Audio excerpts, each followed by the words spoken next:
মুখে আপনারা স্বাধীনতার ঘোষণা নিয়ে কথা বলছেন। কয়দিন পর হয়তো বলবেন গোলাম আজম সাহেব ছিলেন স্বাধীনতার ঘোষণা। আপনাদের স্বাধীনতার সাথে কি সম্পর্ক ভাই?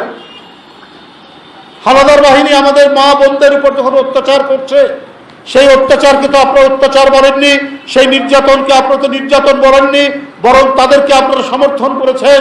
নারীদের প্রতি অবমাননামূলক বক্তব্যের জন্য সারা দেশে যে তীব্র প্রতিক্রিয়া সৃষ্টি হয়েছে, সেটিকে এখন ডাইভার্ট করার জন্য তিনি এখন স্বাধীনতার ঘোষক নিয়ে কথাবার্তা বলছেন।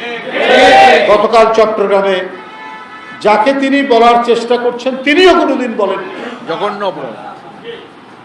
যিনি প্রকৃত ঘোষক সাবেক রাষ্ট্রপতি জিয়াউর রহমান, সেই সময়ের মেজর, যিনি স্বাধীনতার ঘোষণা দিয়ে গোটা জাতির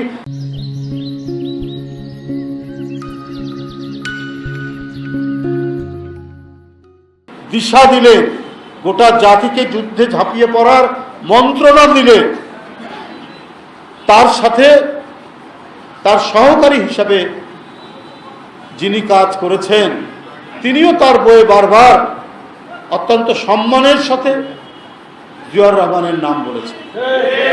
এখন জামাতের আমির সাহেব আমাদের সেই বড় ভাইকে, অলি ভাইকে প্রথম ঘোষক বলছেন। তো আপনারা এটা বললে এটা কি মানুষ গ্রহণ করবে? উনি তো কখনো বলেননি।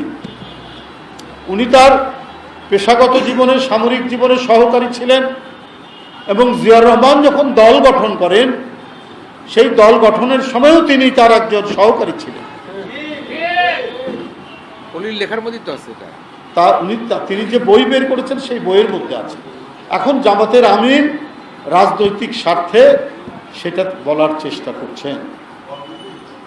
আপনাদের স্বাধীনতার সাথে কি সম্পর্ক ভাই? হানাদার বাহিনী আমাদের মা বোনদের উপর যখন অত্যাচার করছে, সেই অত্যাচারকে তো আপনারা অত্যাচার বলেননি, সেই নির্যাতনকে আপনারা তো নির্যাতন বলেননি, বরং তাদেরকে আপনারা সমর্থন করেছেন, পৃষ্ঠপোষকতা দান করেছেন। কোন মুখে, কার কোন উদ্দেশ্য নিয়ে আপনারা স্বাধীনতার ঘোষণা নিয়ে কথা বলছেন? কয়দিন পর হয়তো বলবেন গোলাম আজম সাহেব ছিলেন স্বাধীনতার ঘোষক। বলতে পারেন, কারণ মিথ্যা বলতে পিছপা হন না।